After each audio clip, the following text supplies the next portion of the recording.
So hello guys, welcome Blasters fire എന്ന് പറയുന്ന YouTube ചാനലിലേക്ക് സ്വാഗതം. സോ വീണ്ടും നമ്മളിതാ കേരള ബ്ലാസ്റ്റേഴ്സ് അന്തസ്സായി തോറ്റിരിക്കുന്നു. ചെന്നൈയുമായിട്ട് കൊച്ചി മണ്ണിൽ വെച്ച് തോറ്റിരിക്കുന്നു. എന്തിന് കളിക്കണം ഇവർ എന്നാണ് എനിക്ക് മനസ്സിലാവാത്തത്. ഇന്നത്തെ 11 കണ്ടപ്പോഴേ എൻ്റെ കിളി പോയതാണ്. എന്ത് 11 ഇവർ പണി വെച്ചിരിക്കുന്നത് എനിക്ക് മനസ്സിലാവില്ല. ഇവിടെ 4 ഫോറിനേഴ്സ്, എനിക്ക് തോന്നുന്നു എത്രയാണ്, 4 ഫോറിനേഴ്സോ 5 ഫോറിനേഴ്സൊക്കെ ഉണ്ടായിട്ട് 5 ഫോറിനേഴ്സ് ഉണ്ടായിട്ട് ഗൈസ്, 5 ഫോറിനേഴ്സ് ഉണ്ടായിട്ട് ഈ കോച്ച് എന്ത് തേങ്ങക്കാണ് 3 ഫോറിനേഴ്സിനെ മാത്രം ഇറക്കുന്നത്? ഇവരെ കൊണ്ടൊരു ഗുണവും ഇല്ലയെന്ന് തന്നെ പറയേണ്ടി വരും. ഇവരെന്താ കളിക്കണേ? ഡിഫൻസിലൊരു നല്ലൊരു ഫോറിൻ പ്ലെയർ ഇന്ന് ഇല്ലായിരുന്നു എന്നുള്ളതിൻ്റെ നല്ല കുറവുണ്ട്. ഒമർ ഭായുടെ ഒരു കുറവ് ചെറുതായി ഒന്ന് കളിയിൽ ഫീൽ ചെയ്തു. മത്യാസ് ഫെർണാണ്ടസിൻ്റെയൊക്കെ കുറവ് നന്നായിട്ട് ഈ കളിയിൽ ഉണ്ടായിരുന്നു എന്നുള്ളതാണ്. ഭയങ്കര ഒരു എന്ത് കളിയാണ് അവർ കളിക്കുന്നത് നമുക്ക് മനസ്സിലാവും. ഒരു പ്രൊഫഷണൽ ടീമിന് പറ്റുന്ന കളിയാണ്. കളി കാണാൻ വലിയ ആൾക്കാരൊന്നും ഇല്ലായിരുന്നു. ഒരു 10-30 അല്ലെങ്കിൽ ഒരു 100ൻ്റെ മുകളിലൊരു ആൾക്കാരുണ്ടാവും. അല്ലാതെ കാര്യമായിട്ട് ആൾക്കാരൊന്നും ഉള്ളതായിട്ട് എനിക്ക് തോന്നിയിട്ടില്ല. പല ഗാലറി ഒന്നുപോലും ഫുള്ളല്ല എന്നുള്ളതാണ്. വെരി റോസ്റ്റ് ഗെയിം പ്ലേ എന്ന് പറയാം. എന്തിനിവരിങ്ങനെ കളിക്കണമെന്ന് എനിക്ക് മനസ്സിലാകുന്നില്ല.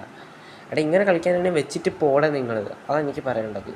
ഡേവിഡ് കറ്റാല എന്ന് പറഞ്ഞ കോച്ചിനെ കൊണ്ട് യാതൊരു ഗുണമില്ല. വെച്ചിട്ട് പോടാ കോച്ചേ എന്നാണ് എനിക്ക് പറയാനുള്ളത്. തനിക്കൊന്നും പറ്റൂലേ, ഒന്ന് പോയി തന്നൂടെ? ഞങ്ങളുടെ ഇവാനാശ മതി എന്ന് തന്നെയാണ് ആരാധകർ ഇപ്പോൾ ഈ സമയത്ത് പറയേണ്ടത്. കാരണം ഡേവിഡ് കറ്റാല ഔട്ട് ഗൈസ്. എന്തെന്ന് കളിയാണ് ഇവർ കളിക്കുന്നതെന്ന് എനിക്ക് മനസ്സിലാവുന്നില്ല.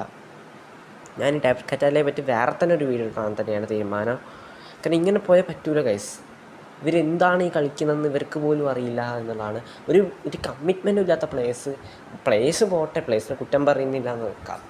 അപ്പോൾ കോച്ചിനെങ്കിലും ആ ഫോറിൻ പ്ലേയേഴ്സിനെങ്കിലും മര്യാദയ്ക്ക് എടുത്തിട്ടൂടെ എന്നുള്ളതാണ് എനിക്ക് ചോദിക്കാനുള്ളത്. പിന്നെന്താ ഉദ്ദേശിക്കുന്നത്? വിക്ടർ എന്ന് പറഞ്ഞ ഒരുത്തനുണ്ട്, വിക്ടർ. എന്തോന്നാണ് അവനൊക്കെ ചെയ്യുന്നതെന്ന് എനിക്ക് മനസ്സിലായില്ല. മത്യാസ് ഫെർണാണ്ടസ് പിന്നെ ഡിഫൻസീവ് മിഡ്ഫീൽഡറാണെന്ന് പറയാം. വെക്ടർ ബട്ടോമിനെ കൊണ്ടൊന്നും ഒരു ഗുണവും ഇല്ല എന്ന് തന്നെ പറയാം. നമ്മൾ ഏറ്റവും ഫ്ലോപ്പ് സ്ട്രൈക്കർ ഇന്ത്യയിൽ ലാസ്റ്റ് 3-5 സീസൺ എന്ന് തന്നെ പറയേണ്ടി വരുന്നു. അപ്പം അവസാനം കൊണ്ടുവന്ന എല്ലാ സ്ട്രൈക്കർമാരും ഹിറ്റായിപ്പോൾ പോലും കൊൾഡ് ബിറ്റ് വരെ 2-3 മത്സരം കളിച്ച് ഹിറ്റായി. ഈ ചങ്ങായി മാത്രമാണ് ആകെ ഒരു ഗോൾ സ്കോററായിട്ടുള്ളത്. അത് വേറെ കാര്യം. ഇവിടെ നമുക്ക് മറ്റൊരു ഗോൾ സ്കോററില്ല.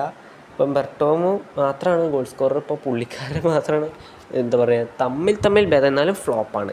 എല്ലാ പ്ലേസും ഫ്ലോപ്പാണ്, ഞാൻ പറയും. എല്ലാ പ്ലേസും ഫ്ലോപ്പാണ്. കോറൂസിങ്ങിനെ ഇറക്കാത്ത നിഹാലിന് കുഴപ്പമൊന്നുമില്ല. പക്ഷേ എന്ത് കളി, പൊട്ടക്കളി. ചെന്നൈയെ നോക്ക്, ചെന്നൈ 4 ഫോറിനേഴ്സിനെ വെച്ചിട്ട് ഇറക്കിയത്. അവർ ഒൽബർട്ടൻ റഗ്വേറൊക്കെ നന്നായി കളിച്ചു. ഞാൻ സ്കോർ ലൈൻ പോലും നോക്കുന്നില്ല. അവർക്ക് വേണ്ടി ഇമ്രാൻ ഖാനാണ് കളിച്ചത്. പക്ഷേ ഇവരൊക്കെ കളി കാണുമ്പോൾ എനിക്ക് ദേഷ്യം വരുന്നുണ്ട് സത്യം പറഞ്ഞാൽ. ഇതിനെപ്പറ്റി വേറെ തന്നെ വീഡിയോ ഇടുകയാണ് ഞാൻ ചെയ്യാൻ പോകുന്നത്. എന്താണ് ഇവർ കാണിക്കുന്നത് എനിക്ക് മനസ്സിലാവുന്നില്ല. കോച്ചും കണക്കാണ്, പ്ലേയേഴ്സും കണക്കാണ്, മാനേജ്മെൻറ്റ് അതിലും പറയുന്നില്ല. ആ മാനേജ്മെൻറ്റിനെ പലതും എനിക്ക് പറയാനുണ്ട്. ഇപ്പോൾ ചിലപ്പം കോപ്പിറൈറ്റ് അല്ലെങ്കിൽ മറ്റേ സ്ട്രൈക്ക് കിട്ടിപ്പോകാൻ ചാൻസ് ഉള്ളതുകൊണ്ടാണ് ഞാൻ ഒന്നും പറയാത്തത്. ഞാൻ മാനേജ്മെൻറ്റിനെ പറ്റിയിട്ടും ഡേവിഡ് കറ്റാലിൻ്റെ സൈനിങ്ങിനെ പറ്റിയിട്ടും വിശദമായിട്ട് ഞാനൊരു വീഡിയോ ഇടും. കേസ് അതുവരെ വെയിറ്റ് ചെയ്യാം. So by.